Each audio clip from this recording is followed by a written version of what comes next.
Welcome back to another episode of Rock Boys Football, working our way through the newcomers for this USC defense heading into 2024. Took a look at Kamari Ramsey, took a look at Achille Arnold. They're moving down to first team all Pac-12 linebacker from the Oregon State Beavers, Easton Mascarenas-Arnold. And it was no secret. We were very vocal about this in 2023. The linebacker play was not nearly what it needed to be for USC in 2023. And you inject one of the best linebackers, not only in the Pac-12 last year, but really across the country in Easton Mascarenas-Arnold. Want to dive into the film, talk a little bit about what he brings to this USC defense heading into 2024. Extremely excited to get into it. Before we do, and as always, just want to say thank you to you guys and a massive shout out to the USC fans. It has been a blast taking film deep dives into all these newcomers for this USC team. The amount of support you guys have consistently shown, all the fight-ons in the comment section, that means the world to the boys. Can't thank you guys enough. If y'all do enjoy the content, consider subscribing to the channel. And Dill, next up on the docket, moving to the defensive line and Nate Clifton coming up next. But right now, I'm going to give you the T-box. Easton Mascarenas-Arnold, how are we feeling? I mean, before we get too deep into the tape, and we'll obviously get there and what he brings just on field in terms of his play, I mean, there's something to be said about a guy who plays 750 snaps, doesn't leave the field game to game, and doesn't make a ton of mistakes, doesn't miss a ton of tackles, just playing a really rock-solid, steady, consistent football game. I mean, that's something, again, you're kind of like been desperate for Lincoln Riley defenses going back to the Oklahoma days. I mean, Easton Mascarenas-Arnold kind of brings that Oregon State mentality where it wasn't about flash. It wasn't about anything else. It was just about being consistent on the football field and playing really, really hard. He did that game in and game out, 750 snaps. Like, that's crazy. Another thing that when you're saying kind of some intangibles before we get into the film, he was the energy guy of that defense. You could tell that Oregon State defense he was the heartbeat of it. And you look back to USC in 2023, Dill, I'll ask you the question. Who was USC's guy? Who was the guy leading that defense out onto the field? Really didn't have anyone at USC really consistently in game in and game out. Like, there were guys who bring energy, but like, if the play is not consistent on the field, you can't be a rah-rah guy when you're not on the field. You're off it for whatever reason. The play is inconsistent. I mean, when you play every snap and play at a really high level, you can be that guy. You can be that alpha dog leader. And again, you go back, USC they haven't had that for the last couple of years. When you watch the film, you get that vibe that the energy goes through him. And I think that's just from a locker room standpoint, from a defensive culture standpoint, he's injecting that. That's kind of what you need. Now, getting into the film, Dill, something I really appreciate from Easton Mascarenas-Arnold that you just saw not enough from the USC linebackers in 2023 was the ability to play fast and keep yourself clean at the second level. You roll the film here. How many times did we see guys like Mason Cobb, Tackett Curtis get picked up by this offensive lineman, right, and not be able to keep yourself clean at the second level? Far too much. What does Easton Mascarenas do? Dip below, continue to string out this play, sideline to sideline speed, making a play at the boundary, and you see it all over the film. I mean, his ability to stay clean, work through traffic, and continue to get downhill and make plays, that's what I think stands out to me the most. Now, we always said Tackett Curtis always flashed that ability to play super fast. But when he was playing fast, he was far too over his skis. I kind of made the analogy during the season, kind of playing like a chicken with his head cut off, right? You're not really much of a clue of what he's doing. He's playing fast. He's playing violent, but he's not really being that productive. I think Easton Mascarenas-Arnold brings, I'm going to play extremely violent. I'm going to play fast, but I'm going to play in control and do my job. And that's something that USC sorely missed in 2023. And frankly, I think that's kind of a twofold thing. I think the first thing is you see the experience very clearly where he's getting to his spots really, really quick. I mean, when he sees the play starting to develop, he's where he's supposed to be. He's not overrunning too much, and he's getting into his gaps and doing his thing. But also you just see that mentality, like, I want to make a play more than I want to breathe. Like that, almost like that wrestler mentality when they're on their back, those high-level wrestlers, you see them, I mean, they're bridging, they're like contorting themselves. That's almost like the feeling you get for him when he's playing linebacker, where he wants to make tackles so bad, he'll do whatever. He's sheds blocks, he's doing those dips and those rips, like those type of things you see on the film. I mean, he just wants to make plays more than it felt like a lot of USC guys typically wanted to do. I do agree. Like the mentality and the effort that he plays with, and again, 750 snaps at that linebacker position, extremely impressive. You get into more of the film, and again, seeing him at that off-ball linebacker spot, when he sees run, he's triggering down, he's working through traffic, and he's attacking the line of scrimmage in a controlled manner. Again, Bucky Irving made a lot of people miss in 2023, didn't make Easton and Mascarenas-Arnold miss, and you kind of see that all over the film, that kind of desire to attack downfield. This is probably my favorite play, and I think truly resembles what he brings at that linebacker position, not only the attacking downhill, but also what's between the ears, right? Oregon State's not ready for a little bit of a QB sneak here. Know who is? Easton Mascarenas-Arnold, who fires to the line of scrimmage, sticks Bo Nix in the backfield on a 3rd and 1. That's the type of stuff that those playmaking ability from the USC linebackers. You didn't see any USC linebackers make those kind of game-changing plays. Easton Mascarenas-Arnold, it's all over the film for him.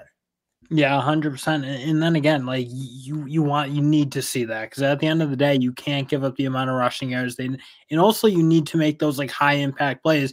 Again, we've talked about that defensive line. They'll do a little bit of that, but when you have a linebacker, you need to do the basics a little bit better than what USC did. And again, they'll make their plays. Bear Alexander will make his plays. They'll have a bunch of talented guys in that D-line make their plays, but they need somebody with a steady hand at that linebacker spot to clean up the trash a little bit, and not let like basic plays turn into home run plays. And I think you said it best. Like USC was the epitome last year of like, and why did I kind of fall for the USC defense early on in 2023? Because you saw the flash plays, right? Bear Alexander getting penetration, creating a tackle for loss. You saw it from Mason Cobb and Tackett Curtis at times as well. But what lacked was the consistency. Right, when they're firing downhill, they're not putting in the right run gap, and then they're giving up a big play. Right, you see Easton Mascarenas-Arnold, he's going to play downhill, he's going to create those negative plays, but he's also a guy, like you said, that's going to bring that consistency. He's not going to blow his assignments. He's not going to miss tackles in space.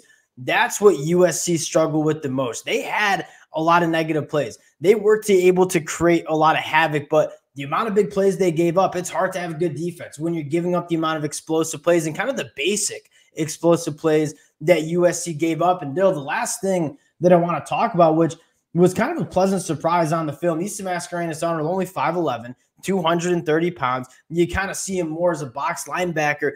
He did some really good things in coverage as well. And Bill, you sent me over this one. This is an extremely impressive rep from Easton Mascarenas-Arnold, who again, playing that off-ball linebacker spot.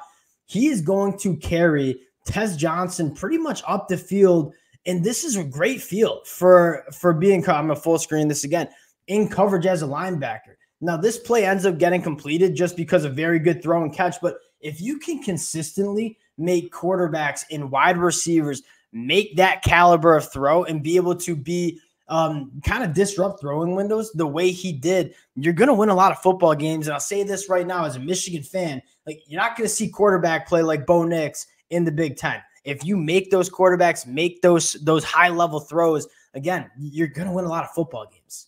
And that to me is just like more of a feel for the space of the field than, again, we talked, another thing you saw from USC.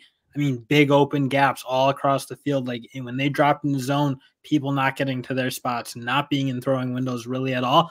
I mean, you saw enough from Easton Mascarenas-Arnold of just that sense of where the throwing lanes are and just making those subtle movements into them. And that obviously just showing a little bit of athleticism and range to carry a very athletic, very quick wide receiver across the field. And I mean, if you force that type of play, like kudos to Oregon if they make it enough times to win a game. They'll probably deserve their win. But I think if you can do that enough, you certainly have a much better shot of making it hard on defenses, or offense, I should say, and playing much better defense as a whole.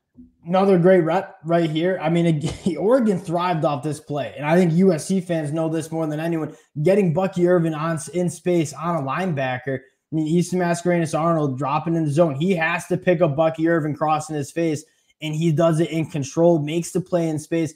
That play, if Easton Mascarenas-Arnold doesn't make that play, has a chance to go for a first down on 3rd and 14. the consistency in coverage, the feel for how to get into throwing windows, close space, and make plays. Really high level. Dill, I'm going to kick this one to you right now. I mean, what I'm so impressed with USC wasn't necessarily the quantity of players Lincoln Riley took last year in the transfer portal, but I look at the transfers they brought in on the defensive side of the football. You start up front with Nate Clifton, probably a bona fide starter. Easton Mascarenas-Arnold, starter. Kamari Ramsey, Achille Arnold, DeCarlos Nicholson. All three guys, two of them at the safety spot, kind of bona fide starters. USC brought in kind of a full revamped defense through the transfer portal. USC started linebackers. Well, let's assume they're playing the nickel. They're playing two linebackers. I'll ask you the question here. Who do you got? My hunch is it's going to be Easton and Cobb. I mean, I think Gentry's certainly going to have a shot to take it over.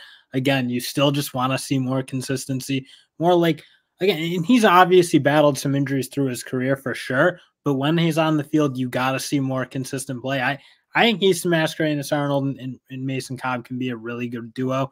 That's what I think will happen. But, I mean, Eric Gentry and him might be a really good combo. Easton's going to play, obviously. Easton Mascarenas-Arnold's a starter on this USC defense. There's no question about that. I think what's so exciting is, I mean, you're bringing Easton Mascarenas-Arnold in, and you're hoping to light a fire under Mason Cobb. Mason Cobb did not play nearly to the expectations I had or USC fans had for what he was going to look like in 2023. He was a shell of himself from what he looked like at Oklahoma State in 2022. At the very least, you're lighting a fire under Mason Cobb and saying, hey, if you want to play, if you want to start in this USC linebacker room over a guy like Eric Gentry, you need to get back to your form from 2022. And a guy like Eric Gentry, I'm going to lean Eric Gentry. I'm an Eric Gentry guy, and I think Dan Lynn is going to get very creative in terms of how to use kind of a unicorn at that linebacker position. They didn't use Eric Gentry in many creative ways. I think Dan Lynn certainly will do that. And that'll be an interesting thing because at the end of the day, we were talking really a lot of praise for Mason Cobb coming from Oklahoma State. Yes, you were. Had a really good year. I don't know what Alex Grinch and that defensive staff did to him, but they really did torpedo him because he didn't play very good at USC compared to what he was at Oklahoma State. Now, again, Easton Mascarenas-Arnold, like, I think they have a better coaching staff in place. I like the addition of Matt Hines. I love the addition of Dan Lynn, obviously. I think he's a rising star. So I think they're all in a better position to play better football. But again, you still got to see it. At the end of the day, for USC, it's kind of what we talk about this Clemson offense, where it's like, okay, you got all these guys, you got the coaches, you changed some things up. It's still like you got to get rid of that funk of that defense from the last couple of years and make it happen. Again, I think they brought in some transfers who are a little bit grittier, a little bit tougher, guys you need like Clifton and Rakes and the Easton Mascarenas-Arnold, guys who it's not all about like the biggest name or the biggest school coming from Georgia or whatever. I mean, they're bringing in some guys who are like more lunch pail guys, which I think they certainly needed and I like. But again, you still got to see it from this Lincoln Riley. I think it starts at the top for me. Like, you made the right change where you had to make it, right? Who's calling the defense? Who is organizing the defense? Who's scheming up the defense? And I think he has we never said the problem was the talent for this USC defense. No. Like, the talent was not the problem. It was Dan Lynn. We're going to be talking about this a lot over the next couple of weeks. Appreciate you guys rocking with the fellas. Again, if y'all do enjoy the content, consider subscribing to the channel, and we'll talk to y'all later.